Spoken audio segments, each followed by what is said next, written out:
کوئی کسی میں کون سا عید کا وقت مر گیا، یعنی بیماریاں مختلف ہمارے جسموں کو گھیر کر بیٹھی ہوئی ہیں۔ اللہ تعالیٰ ہمیں وارننگ دیتا ہے کہ لوگوں میں تمہیں سمجھا رہا ہوں، میں تمہیں عذاب تو نہیں دوں گا لیکن تمہیں وارننگ کرتا رہوں گا، تمہیں آزمائشوں میں ڈالتا رہوں گا۔ وہ نمرود، اس قوم پر اللہ نے مچھروں کا عذاب دیا، وہ فرعون، اللہ تعالیٰ نے اس قوم کو بچھو اور کھجوروں کا عذاب دیا، وہ فرعون جس کے کھانے میں خدا نے خون کے کیڑے ملا دیے، وہ فرعون جس کو اللہ نے عذاب میں مبتلا کر دیا، وہ نمرود جس کو ایک لکڑے مچھر میں اندر دماغ میں گھس کر اس کے دماغ میں کیڑے پیدا کر کے اس نمرود کو تباہ و برباد کر دیا۔ خدا کہتا ہے کہ پچھلی قوموں پر میں نے اس طرح عذاب نازل کر کے انہیں تباہ و برباد کر دیا۔ اس قوم کی چھوٹی سی جھلکی عذاب کی میں تمہیں دکھا اس لیے رہا ہوں کہ تم باز آ جاؤ، اپنے میں خدا تمہیں وارننگ دے رہا ہوں، باز آ جاؤ۔ اللہ تعالیٰ کے پاس وہی مچھر موجود ہیں جنہوں نے نمرود کو مارا تھا، اللہ کے پاس آج بھی وہی بابیلیں موجود ہیں جنہوں نے خانہ کعبے کی حفاظت کی تھی، خدا تعالیٰ کے پاس آج بھی وہ کائنات کی ہر چیزیں موجود ہیں۔ خدا ہمارا محتاج نہیں کہ ہم سمجھیں کہ ہم لڑیں گے تو خدا کوئی ہمیں یہ مسئلہ کر دے گا۔ اللہ کہتا ہے مجھ سے مدد مانگ، جب مجھ سے تو طلب کرے گا تو پھر میں جب تجھے کلمہ پڑھنے کی توفیق دے کر ساری کائنات کی انسانیت سے اونچا کر سکتا ہوں تو پھر میں تجھے کافروں کے سامنے کیسے ذلیل و خوار کر سکتا ہوں۔ ہمیں اپنے اندر وہ شعور بیدار کرنا ہوگا، ہم نے اپنے کردار کو اونچا کرنا ہوگا، ہمیں دیکھنا ہوگا کہ اللہ تعالیٰ ہمیں ان آزمائشوں میں کیوں مبتلا کر رہا ہے، ہمیں اللہ ان آزمائشوں سے کیوں گزار رہا ہے۔ یہ ہر طرف جو بیماری کے لمحے گزر رہی ہیں، یہ ہر طرف جو آزمائش کے لمحے ہم پر گزارے جا رہے ہیں، اللہ تعالیٰ ہمیں یہ کہتا ہے کہ یاد رکھو، یہ نہ سمجھنا کہ تم کلمہ پڑھ لینے کے بعد چھوڑ دیے جاؤ گے، میں تمہیں کلمہ پڑھنے کے بعد ہی آزماؤں گا، میں دیکھوں گا کہ تم میں کون پکا ایمان پہ رہنے والا ہے۔ تو رب العالمین قرآن پاک میں ارشاد فرماتے ہیں الف لام میم احسب الناس ان یترکوا ان یقولوا آمنا وهم لا یفتنون۔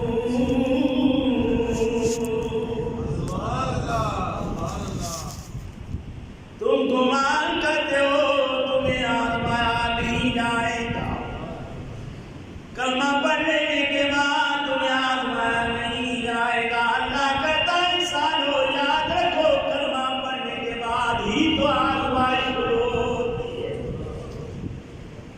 اللہ کہتا ہے کلمہ پڑھ لینے کے بعد میں تجھے امتحان میں ڈالتا ہوں، جو میرا کلمہ نہیں پڑھتا میں اسے حکومتیں دیتا ہوں، جو نہیں پڑھتا اسے غریب رکھ کے آزماتا ہوں۔ دیکھو تو صحیح غریب رہ کر میرے پر ایمان میں مضبوط رہتا ہے کہ نہیں رہتا۔ اللہ آزمائشوں میں ڈالے، مومن مسلم والو یاد رکھو، اللہ نے تے چھین لیا کرتا ہے، اللہ نے تے چھین لیتا ہے جب تھوڑی دیر کے لیے آزمائش میں مبتلا کرتا ہے۔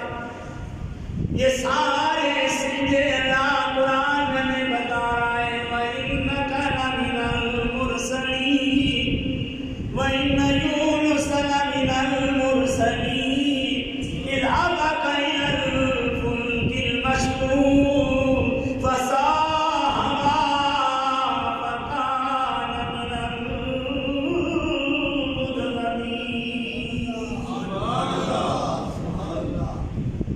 سناؤ آزمائش کسے کہتے ہیں؟ نبیوں کو اللہ آزماتا ہے۔ محمدی مسجد والوں یہ یاد رکھیے گا، ہمیشہ آزمائش کس کی ہوتی ہے؟ ایک بات ذہن میں رکھیے گا کہ آزمائش کے لمحے کس کے لیے جاتے ہیں، امتحان کس کا لیا جاتا ہے، آزمائش میں کنہیں مبتلا کیا جاتا ہے۔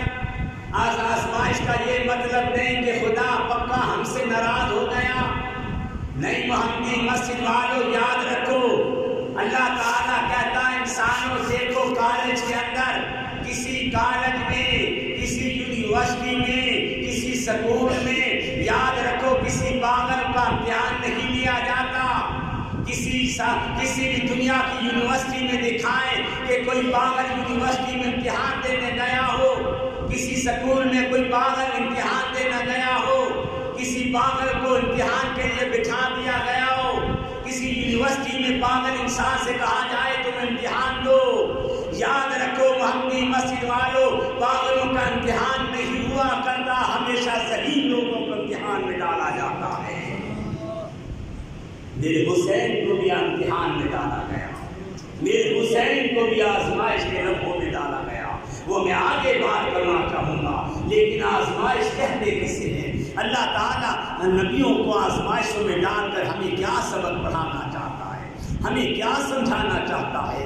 حضرت یونس علیہ السلام کے ایک واقعہ بڑا خوبصورت لکھا ہے کہ کس طریقے سے اللہ تعالیٰ انسانی قوم نے حضرت یونس کو جب مارنا شروع کیا نا، تو یونس علیہ السلام نے اللہ سے دعا کر دی، اللہ میری قوم پر عذاب نازل کر دے، یہ میری قوم میری بات نہیں مانتی، میری بات کو سنتی نہیں ہے۔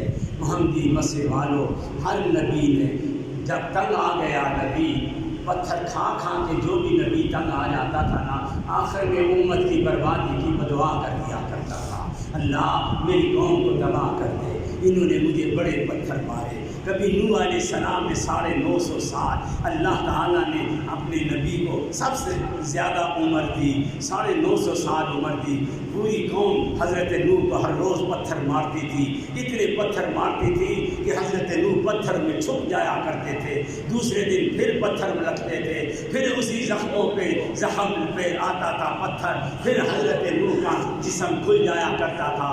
حضرت یونس رو رہے ہیں، 950 سال ماں کھانے والا نبی تنگا کر کہنے لگا، رب لا تذر علی الارض من الکافرین دیارا،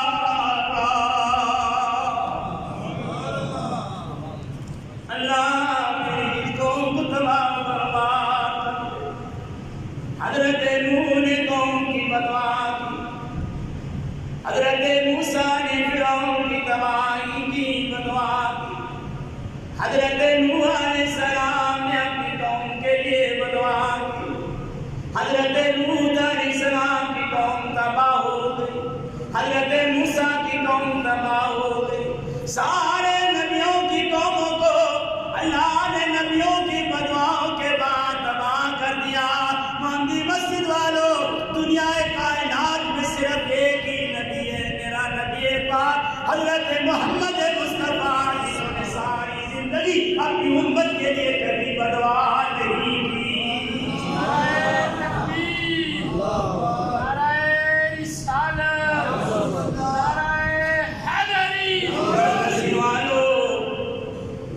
صرف میرا کالی کمی والا پتھر کھا رہا ہے، پتھر مارنے والوں کو جنت کی دعا دے رہا۔ میرے نبی کے راستے میں کانٹے بچھائے گئے، میرا نبی کانٹے ہٹا کر کانٹے بچھانے والوں کے لیے جنت کے باغیچوں کی دعا کر رہا۔ میرے نبی کے جسم پہ اوجڑیاں پھینکی گئی، میرا نبی بجلی بدعا نہیں دیتا۔ میرے نبی پہ پورا کرکٹ پھینکا گیا، میرا نبی بدعا نہیں دیتا، صرف ہر جگہ یہی دعا کر رہا ہے، تُعَذِّبْهُمْ فَإِنَّهُمْ عِبَادُكَ وَإِن تَغْفِرْ لَهُمْ فَإِنَّكَ أَنْتَ الْعَزِيزُ الْحَكِيمُ۔ اے اللہ، اگر تو اپنے ان بندوں کو عذاب دے گا تو تیرے سے پوچھنے والا کوئی نہیں، اگر محمد کے آنسوؤں کے صدقے میری امت کو معاف کر دے گا تب بھی تیرے سے پوچھنے والا کوئی نہیں۔ محمدی مسجد والوں، یہ نبی کی قدر کرو، دنیا کائنات کا سب سے مخلص خدا نے ہمیں نبی عطا کر رکھا ہے۔ حضرت یونس علیہ السلام نے قوم کو تباہ کرنے کے لیے بدعا کر دی کہ اے قوم، اگر تم میری بات نہیں مانو گے خدا تم پر عذاب دے گا، تمہیں برباد کر دے گا، تم پر 40 دن کے بعد عذاب آئے گا۔ اب اس قوم کے اندر محمدی مسجد والوں ہر گناہ تھا، لیکن وہ قوم جھوٹ نہیں بولتی تھی، ہمیشہ سچ بولتی تھی۔ لیکن خدا کی قدرت دیکھو، اب 35 دن گزر گئے، عذاب بھی کوئی نہیں آیا۔ نبی کہتے اور عذاب نہ آئے یہ کبھی نہیں ہو سکتا، لیکن 35 دن ہو گئے، عذاب بھی کوئی نہیں آ رہا، قوم مذاق اڑا رہی ہے نبی کا، نعوذ باللہ۔ اور یونس تو جو کہہ رہا تھا 40 دن بعد عذاب آئے گا، یہ دیکھ 35 دن گزر گئے، 5 دن کے عذاب آئے گا۔ اچھا 37 دن گزر گئے، پھر بھی عذاب کوئی نہیں آیا۔ 38 دن گزر گئے، 2 دن باقی رہ گئے، عذاب کا نام و نشان ہی کوئی نہیں۔ اب حضرت یونس علیہ السلام گھبرائے، کہنے لگے کہ کہیں عذاب نہ آیا تو یہ قوم کہے گی نبی نعوذ باللہ ہم سے جھوٹ بول رہے ہیں۔ حضرت یونس نے کیا کیا؟ محمدی مسجد والوں فوراً اپنی زوجہ محترمہ کو، اپنے دونوں بچوں کو لے کر اپنے گھر کو چھوڑا، ملک کو چھوڑا، دریا کے کنارے پہ آ کر چھپ کے بیٹھ گئے کہ چلو میں اس قوم سے نکل جاتا ہوں۔ محمدی مسجد والوں جب اللہ آزمائشوں میں ڈالتا ہے تو پھر اللہ تھوڑی تھوڑی نعمتیں واپس لینا شروع کر دیتا ہے۔ اللہ نے اپنے نبی کو آزمائش میں ڈال دیا ہے۔ میرے نبی، میرا نبی ہو کر آپ نے یہ کیوں کہا کہ 40 دن کے بعد عذاب آئے گا؟ یہ میرا کام ہے، میں عذاب کب دیتا ہوں، کس وقت دیتا ہوں، کس لمحے دیتا ہوں، دن میں خود مقرر کرتا ہوں۔ آپ نے 40 دن کیوں مقرر کر دیے؟ محمدی مسجد والوں جب دین کے اندر خدا کے نبی کے 40 دن برداشت نہیں کر رہا ہے تو تیرے دین میں ایمان کرنا خدا رسمیں کیسے برداشت کر سکتا ہے؟ اللہ نے کہا کہ میرے نبی اب میں نے تجھے آزمائش میں ڈال دیا۔ محمدی مسجد والوں جب آزمائش آتی ہے خدا سب سے پہلے گھر کی نعمت چھین لیتا ہے۔ گھر کی نعمت چھن گئی، دنیا چھن گئی، ملک چھن گیا، نبی تنہا رہ گیا۔ آزمائش کی گھٹی میں اللہ نے نبی کو ڈال دیا۔ بات ختم نہیں ہوئی مسجد والوں۔ اب اللہ اپنے نبی کی آزمائش کے ذریعے ہمیں کچھ سمجھانا چاہتا ہے، وہی سمجھانا میں آپ کو بات سمجھانا چاہتا ہوں، آپ کو بتانا چاہتا ہوں کہ آزمائش کے لمحوں میں خدا ہمیں کس طرح آزمائش کی پٹیوں میں ڈالا۔ حضرت یونس علیہ السلام، اللہ کا قرآن کہتا ہے خبردار یہ نہ کوئی کہہ دے کہ میرا نبی نعوذ باللہ جھوٹ بول کر گیا۔ جب 29 دن آئے اس قوم پر عذاب کے بادل آئے، قوم گھبرا گئی، نبی کو ڈھونڈنے لگ پڑی۔ اللہ تعالیٰ نے کالے سیاہ بادلوں کا عذاب دے دیا، قوم معافیاں مانگنے لگی، توبہ کرنے لگی۔ محمدی مسجد والوں دنیا کائنات کا یہ پہلا نظام قدرت ہے کہ خدا نے عذاب دے کر قوم کی دعا کو قبول کرتے ہوئے اللہ نے عذاب کو ٹال دیا۔ اللہ ہم تیرے نبی کو ڈھونڈیں گے، اس سے معافیاں مانگیں گے، ہمیں معاف کر دے۔ جب ان کی زبان سے بات نکلی خدا نے عذاب ڈال دیا، عذاب واپس چلا گیا، لیکن ادھر نبی کو آزمائش ملا۔ اب حضرت یونس نے کیا کیا؟ محمدی مسجد والوں بیوی کو ایک درخت کے نیچے بٹھایا اور کہا کہ بیوی ادھر بیٹھ، میں دونوں بچوں کو دریا پار کرا کے آتا ہوں، پھر میں تجھے لے جاؤں گا۔ محمدی مسجد والوں نبی نے بیوی کو درخت کے نیچے بٹھایا، دوسرے بچے کو دریا کے کنارے پہ بٹھا کے کہا بیٹا تو یہاں بیٹھ، میں تیرے اس بھائی کو دوسرے کنارے پہ چھوڑ کے آتا ہوں، پھر تجھے بھی لے جاتا ہوں، تمہاری والدہ کو بھی لے جاؤں گا۔ اب اللہ نبی کو آزما رہا ہے۔ ادھر خدا کی قدرت دیکھیے، حضرت یونس علیہ السلام نے ایک بچے کو کندھے پہ سوار کیا، ایک بچے کو دریا کے کنارے پہ بٹھایا۔ جس بیوی کو درخت کے نیچے بٹھا تو ڈاکو آئے، حضرت یونس کی بیوی کو اٹھا کے لے گئے۔ حضرت یونس علیہ السلام جب اس بچے کو اپنے کندھے پہ بٹھایا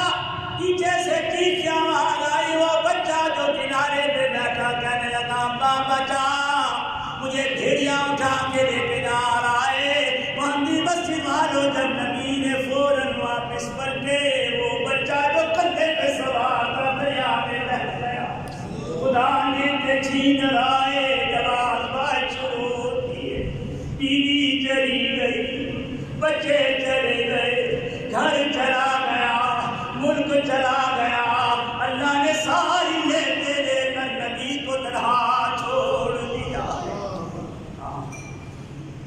حضرت یونس علیہ السلام ہوتے ہوتے دوسرے کنارے پہ پہنچے، کشتی پر بیٹھے، وہ کشتی بھی اب آزمائش کے لمحے میں کھوتے کھانے لگے۔ ایک ایسا بھنور آ گیا، ایسا سمندر میں دریا میں بھنور آ گیا جہاں اللہ کہنے لگا لوگوں کئی سالوں سے میں کشتی چلا رہا ہوں، کبھی اس راستے میں بھنور نہیں آیا، لگتا ہے ہماری کشتی میں کوئی ایسا سوار مسافر ہو گیا ہے جس سے اس کا خدا ناراض ہو گیا ہے۔ اب سارے لوگ بیٹھے تھے، انہوں نے کہا کہ یار ہم نے کون ایسا گنہگار ہے جس کی وجہ سے یہ کشتی بھنور میں پھنس گئی ہے۔ محمدی مسجد والوں، حضرت یونس کی کشتی کے بعد میں پاکستان کی کشتی کی طرف بات میں آؤں گا، آپ کو سمجھانا چاہوں گا۔ اللہ نے یہ کشتی کا ریکارڈ قرآن میں رکھ کر پاکستان کو بچانے والی کشتی کا ہمیں کیا طریقہ بتایا۔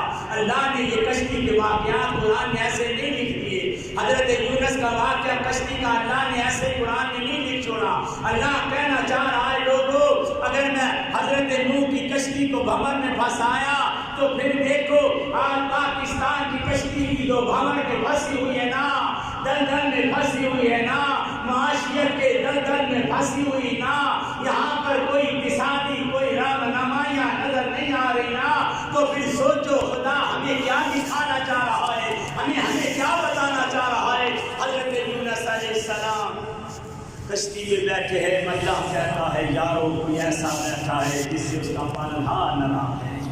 حضرت یونس کھڑے ہو گئے، کہنے لگے لوگوں میرا پالنہار مجھ سے ناراض لگتا ہے، اگر میری وجہ سے تمہاری جان بچتی ہے نا تو میں کشتی سے چھلانگ لگا کر دریا میں بہہ جاتا ہوں۔ کہا نہیں، آپ تو خوبصورت چہرے والے ہو، حسین چہرے والے ہو، اتنے خوبصورت چہرے سے خدا ناراض نہیں ہو سکتا۔ قرہ ڈالا گیا، وقت کم ہے اس لیے مختصر کر رہا ہوں۔ قرہ ڈالا گیا، قرے میں پہلا قرہ جب نکالا گیا تو حضرت یونس کا نام نکلا ہے۔ ان کا نہیں، پھر غلط ہے، دوبارہ قرہ ڈالا، پھر قرہ ڈالا، پھر یونس کا نام نکلا ہے۔ ان کا تیسری بار آخری بار کرو جس کا نام لکھا بس وہ تو دریا میں خود چھلانگ مارے۔ خدا کی قدرت دیکھو محمدی مسجد والوں، تیسری بار بھی پھر یونس کا نام نکلا۔ حضرت یونس کشتی کے کنارے پہ کھڑے ہوئے، کہنے لگے لوگوں میری وجہ سے تمہاری کشتی بھنور میں پھنسی ہے، اب میں تم سے جدا ہونے لگا ہوں۔ حضرت یونس علیہ السلام نے دریا میں چھلانگ لگا، اللہ تعالیٰ کہنے لگا میرے نبی بس اب تیری آزمائش کے لمحے پورے ہو گئے۔ محمدی مسجد والوں، خدا کا قرآن کہتا ہے وَإِنَّ يُونُسَ لَمِنَ الْمُرْسَلِينَ إِذَا بَقَ إِلَى الْفُلْكِ الْمَشْحُونِ فَسَاهَمَ فَكَانَ مِنَ الْمُدْحَضِينَ۔ نبی نے چھلانگ لگائی، اللہ نے دریا کے آخری سرے میں بیٹھی ہوئی مچھلی سے کہا مچھلی اٹھ، آج میرا ذکر چھوڑ دے، پہلا میرا نبی آ رہا ہے، اسے اپنا نوالا بنا، خبر تھا میرے نبی کو نقصان نہ بولے، میرے نبی کو نقصان نہ بولے دیتا۔ مچھلی آئی، محمدی مسجد والوں وقت ہو رہا ہے، حضرت یونس مچھلی کے پیٹ میں چلے گئے، مچھلی پھر دریا کی آخری تہ میں جا کر رونے لگ پڑی۔ اللہ تیرا نبی میرے پیٹ میں آ گیا، میں اب اس کی حفاظت کیسے کروں، اسے کھانا کیسے کھلاؤں گی، اب میں کیا کروں اللہ، میرے پیٹ میں تیرا نبی آیا ہوا ہے، میں اس کی حفاظت کیسے کروں۔ اللہ نے کہا ہے میرے نبی، میں نے کب کہا کہ تم میرے نبی کی حفاظت کر، میں نے کب کہا تو میرے نبی کی حفاظت کر، تجھے کوئی فکر کرنے کی ضرورت نہیں، کوئی پریشان ہونے کی ضرورت نہیں. اگر میں ماں کے پیٹ پہ 9 مہینے بچے کو رزق دے دیتا ہوں تو اے مچھلی تیرے پیٹ میں میں اپنے نبی کو رزق کیوں نہیں دے سکتا ہوں؟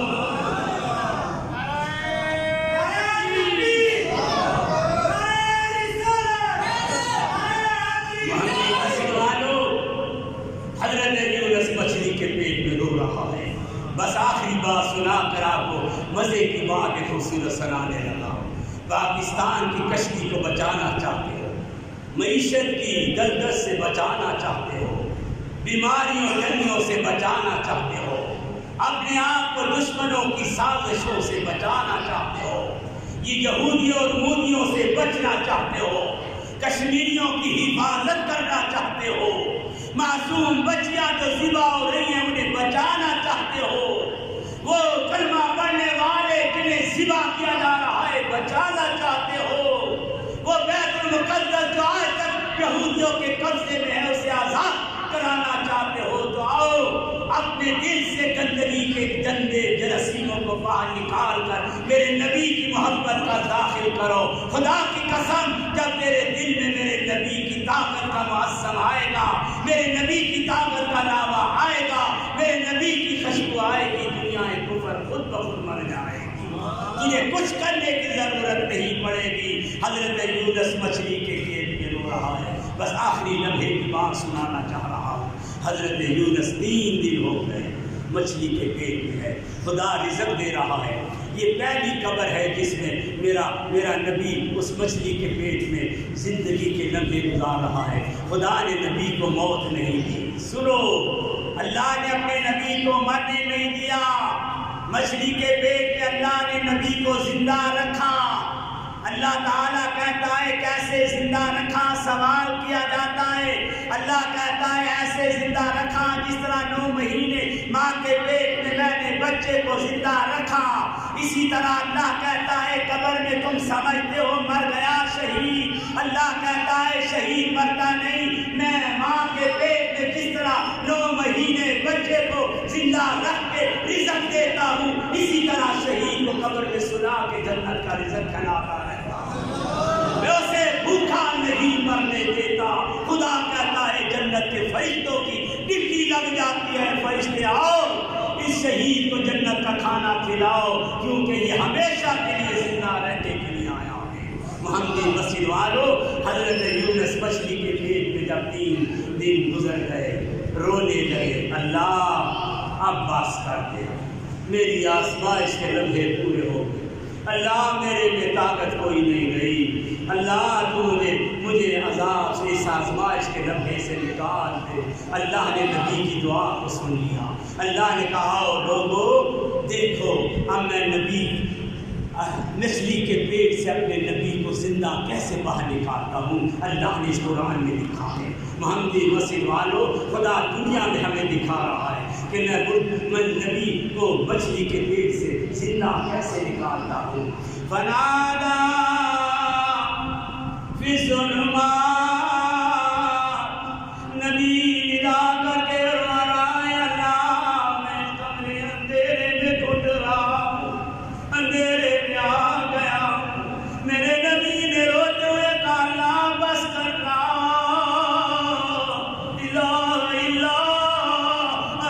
سبحانک انی کنت من الظالمین.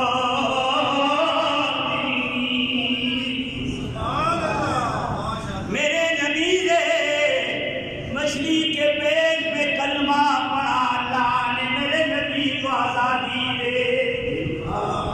قرآن کہہ رہا ہے، قرآن کہتا ہے نبی نے مچھلی کے پیٹ میں کلمہ پڑھا، اللہ نے آزادی دے دی. ہم نے بھی محمدی مسجد والوں پاکستان ہندوؤں سے بچنے کے لیے، ہندوؤں کے پیٹ سے نکلنے کے لیے، کافروں کی گندگی سے نکلنے کے لیے اللہ کے سامنے کلمہ پڑھا تھا. اللہ ہم پاکستان کا لا الہ الا اللہ محمد رسول اللہ مطلب رکھ رہے ہیں، تو پھر ہم نے بھی ہندوؤں کی کشتی میں بیٹھ کر کلمہ پڑھا تھا. اللہ ہم کلمہ پڑھتے ہیں. اللہ نے کہا کہ جس طرح میں نے کلمہ پڑھنے کے بعد نبی کو آزادی دی، اسی طرح پاکستانیوں تم نے میرے نبی کا کلمہ پڑھا، میں نے تمہیں آزادی دے دی، تمہیں آزاد ملک دے دیا، تمہیں یہ میں نے پاکستان دے دیا، تم ادھر آزادی سے نمازیں بھی پڑھ سکتے ہو، آزادی سے قرآن بھی پڑھ سکتے ہو، آزادی سے مسجدیں بنا سکتے ہو، آزادی سے نبی پہ درود پڑھ سکتے ہو، آزادی سے قرآن پڑھ سکتے ہو، آزادی سے عبادتیں کر سکتے ہو۔ جاؤ ان مظلوم کشمیریوں سے جو کئی دنوں سے قبروں میں بند پڑے ہیں، انہیں کوئی آزادی نہیں مل رہی ہے۔ آزادی کتنی بڑی نعمت ہے، قدر کرو پاکستانی، اس پاکستان کی، اس آزادی کی قدر کرو۔ خدا ہمیں یہی کو دکھانا چاہ رہا ہے۔ دیکھو وہ بھی مسلمان ہے لیکن تڑپ رہے ہیں، دیکھو بیت المقدس میں مسلمان ہیں، تڑپ رہے ہیں، ہر طرح مسلمان تڑپ رہا ہے۔ پاکستانیوں خوش ہو جاؤ، اللہ نے تمہیں آزاد مملکت عطا کر رکھی ہے۔ اس کے خون کو سینکنا چاہتے ہو، ان شہیدوں کو سلام پیش کرو جنہوں نے اپنا خون دے کر میرے پاکستان کی سرزمین کو قیامت تک سد و شداب بنا دیا ہے۔ آؤ آج پاکستان کو آپ کے جہاد کی ضرورت ہے، آج پاکستان کو آپ کے اتحاد کی ضرورت ہے۔ جہاد کرو گے کرنے کے لیے آپس میں اتحاد کرو گے تو جہاد کرو گے، آپس میں بکھرے رہو گے۔ اسلام کی تسبیح کے بکھرے ہوئے مودیوں، یہ دیکھو میرے ہاتھ میں تسبیح ہے، ٹوٹ جائے دانے بکھر جائیں گے، کوئی سب پہ گرے گا، کوئی ممبر پہ گرے گا، کوئی باہر گرے گا، کوئی کہاں گرے گا۔ ارے موتیوں کی کوئی قدر نہیں ہوگی، بے قدر کر دیے جاؤ گے۔ جب تک یہ ہاتھ میں تسبیح موجود ہے تو یہ تسبیح عبادت کے لیے پڑھی جاتی ہے۔ تو پاکستانیوں، میں آج آپ کو آخری بات سمجھانا چاہ رہا ہوں، یہ پاکستان کی کشتی کو بچانا چاہتے ہو تو اپنے آپ کو قرآن کی رسی میں پرو کر تسبیح بن جاؤ۔ اللہ نے جس طرح قرآن کی آیاتوں کو جوڑ کر قرآن بنایا، اسی طرح تمہیں کلمہ پڑھا کے مسلمان بنایا ہے۔ مسلمانوں آپس میں اتحاد کرو۔ یہ دیکھو اس تسبیح کے دو سرے ہیں جو ایک منکے کے ساتھ جڑے ہوئے ہیں۔ اللہ کہتا ہے قرآن کی رسی میں پرو لو، میرے نبی کی محبت میں پرو لو۔ اللہ کہتا ہے کہ اس تسبیح اسلام کے بھی دو سرے ہیں، ایک سرا خدا کے ہاتھ میں ہے، دوسرا سرا میرے مصطفیٰ کے ہاتھ میں ہے۔ محمدی مسجد والوں، اوپر خدا ہے نیچے مصطفیٰ ہے۔ ارے اس تسبیح میں آ جاؤ گے تو بچ جاؤ گے، دنیا میں بھی کامران ہوگے، آخرت میں بھی کامیابی ہوگی۔ اللہ مجھے آپ سب کو اس پر